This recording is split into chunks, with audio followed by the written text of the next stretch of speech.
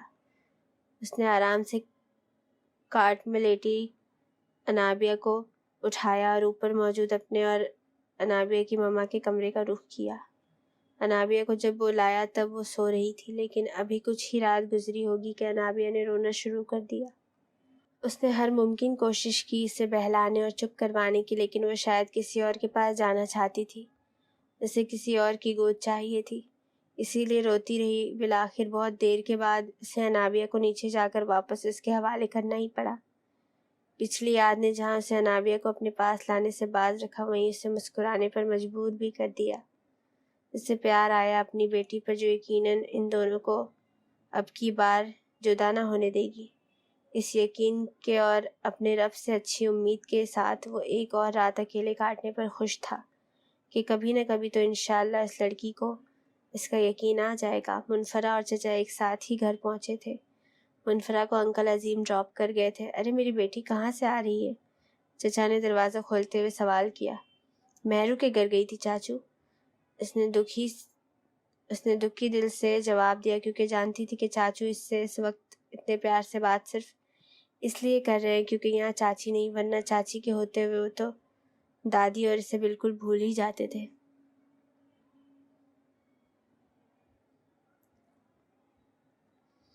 عظیم بھائی چھوڑ کے گئے ہیں، انہوں نے واپسی کی بابت دریافت کیا۔ جی انکل کے ساتھ ہی آئی ہوں، اسد، احد اور مہر بھی ساتھ تھے۔ اس نے پوری وضاحت سے جواب دیا، کہیں چاچو انکل کے ساتھ اکیلے آنے پر ناراض ہی نہ ہو جائے۔ ارے تو تم نے انہیں اندر نہیں بلایا، دروازے سے ہی واپس چلے گئے؟ آج تو شاید وہ بہت اچھے موڈ میں تھے، یا پھر اپنا کوئی مطلب نکلوانا تھا۔ نہیں، چونکہ رات بھی ہو گئی ہے اسی لیے وہ چلے گئے، مہر نے حیران ہوتے ہوئے جواب دیا۔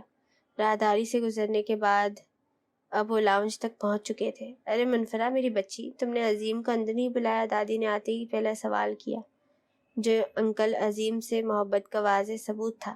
نہیں میری پیاری دادو، وہ جلدی میں تھے، ڈراپ کر کے چلے گئے۔ میں نے کہا ہے آنٹی سے بھی اور انکل سے بھی آئیں گے انشاءاللہ کسی دن۔ منفرہ نے ان کی رات کی دوائیاں لاتے ہوئے انہیں اطمینان سے جواب دیا۔ چلو ٹھیک ہے انشاءاللہ۔ اور عامر بیٹا، آج تمہیں بھی دیر ہو گئی ہے، خیریت؟ دادی کے سوالوں کا رخ اب چچا عامر کی طرف تھا۔ ہاں ماں، مجھے آپ سب سے بات بھی کرنا ہے۔ منفرہ اور نبیلہ تم دونوں بھی یہیں آ جاؤ۔ وہ دراصل بات یہ ہے کہ میری شفٹنگ لاہور کر دی گئی ہے۔ چچا نے بہت ڈرتے ہوئے اصل بات بتائی۔ برخوردار ایک سانس میں پوری بات بتا دو۔ ڈر کس سے رہے ہو؟ ہم سے نہ ڈرو، ہم کچھ نہیں کہتے۔ ہاں اپنی بیوی سے ڈر رہے ہو تو وہ تو تمہیں ڈرنا ہی چاہیے، دادی نے کہا، اور منفرہ نے بمشکل اپنی ہنسی دبائی، جبکہ چاچی نے ایک گھوری سے نوازا، اپنی ساس کو نہیں اپنے شوہر کو، کیونکہ ان کا زور بس اپنے شوہر پر ہی چل سکتا تھا۔ عامر چچا نے بات جاری رکھتے ہوئے کہا، تو ایسا ہے کہ مجھے وہاں رہنے کے لیے ایک گھر بھی دیا گیا ہے، ہم سب کو ہی وہاں شفٹ ہونا پڑے گا۔ وہ جانتے تھے منفرہ کی پڑھائی کے بارے میں، لیکن پھر بھی انہوں نے اپنی طرف سے سب کی شفٹنگ کا بتایا۔ چاچو میں ایگزام سے پہلے تو نہیں جا سکتی، منفرہ نے دکھی لہجے میں کہا۔ ہاں یہ بات میرے ذہن میں آئی تھی، پھر میں نے سوچا کہ جب تک تمہارے امتحان ہے تو اگر تمہیں ٹھیک لگے، ورنہ ہم کوئی اور حل نکال لیں گے۔ تم عظیم بھائی کے گھر رہ لو۔ انہوں نے اپنا سوچا ہوا حل بتایا۔ اچھا تو اب میرے ہوتے ہوئے میری پوتی کسی اور کے گھر جا کر رہے گی؟ نہیں عامر، اگر تمہارے پاس کوئی اور حل ہے تو بتاؤ، ورنہ میں اور میری پوتی ہم یہیں رہیں گے۔ منفرہ کے جواب دینے سے پہلے دادی نے دو ٹوک جواب دیا۔ ٹھیک ہے پھر بس میں اکیلا وہاں جاؤں گا، باقی آپ سب یہیں رہیں گے۔ چچا نے اپنی طرف سے آخری فیصلہ سنایا۔ نہیں، آپ نے ایسا سوچا بھی کیسے؟ میں یہاں آپ کے بغیر نہیں رہ سکتی۔ چچی کی طرف سے بغیر دیر کیے جواب آیا۔ ہاں آخر اس نے تمہارے ساتھ دفتر بھی تو جانا ہوتا ہے نا۔ دادی نے ایک اور لقمہ چھوڑا۔ پاس بیٹھی منفرہ نے دادی کو ٹھوکا دیا تاکہ دادی مزید اور تیر نہ پھینکے۔ دیکھو نبیلہ، بات کو سمجھو، میں رک نہیں سکتا۔ منفرہ جا نہیں سکتی، اماں اسے چھوڑنے پر راضی نہیں ہے۔ اب تم ہی مان جاؤ، بس کچھ وقت کی بات ہے، میں نے واپس یہیں آنا ہے، تم سب یہیں رہو گے، یہ بس آخری فیصلہ ہے۔ چچا نے بات کو حتمی فیصلہ دیتے ہوئے کہا۔ آخری فیصلہ تو یہ ایسے سنا رہا ہے جیسے اس گھر کی حکومت اسی کے ہاتھ میں ہے۔ دادی کہاں چپ رہنے والی تھی۔ آپ کا کوئی بھی فیصلہ ہو، میں نے یہاں نہیں رہنا، آپ کے ساتھ ہی جانا ہے بس۔ چچی نے اپنا فیصلہ سنایا اور کمرے کا رخ کیا۔ ارے نبیلہ دیکھو، ہانیہ کی پڑھائی کا حرج بھی تو ہوگا نا۔ عامر صاحب نے بیگم کو ساتھ نہ لے جانے کا ایک اور بہانہ تراشا۔ اس کے امتحان میں ابھی وقت ہے، وہیں کسی ٹیوٹر کا انتظام کر لیں گے، پھر امتحان یہاں آ کر دلوا دیں گے۔ چچی تو مکمل تیار تھی۔ ارے میاں کیوں اپنے الفاظ ضائع کر رہے ہو؟ وہ کہہ چکی ہے ساتھ جائے گی تو بس، اب تو وہ جائے گی۔ تم جاؤ، ہم یہاں ٹھیک ہیں۔ اماں کے اطمینان میں ذرا فرق نہ آیا۔ میں آپ لوگوں کو ایسے اکیلے چھوڑ کے کیسے جاؤں؟ چچا کے کندھے جھک چکے تھے اور اب وہ کوئی فیصلہ نہیں لے پا رہے تھے۔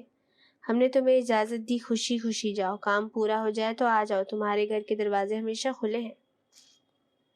اماں نے اپنے بیٹے کو مطمئن کرنا چاہا۔ چلو بیٹی کمرے میں چلو، عامر صاحب کو اکیلے بیٹھ کر سوچنے دو۔ دادی نے منفرد سے مخاطب ہو کر کہا۔ جی دادی۔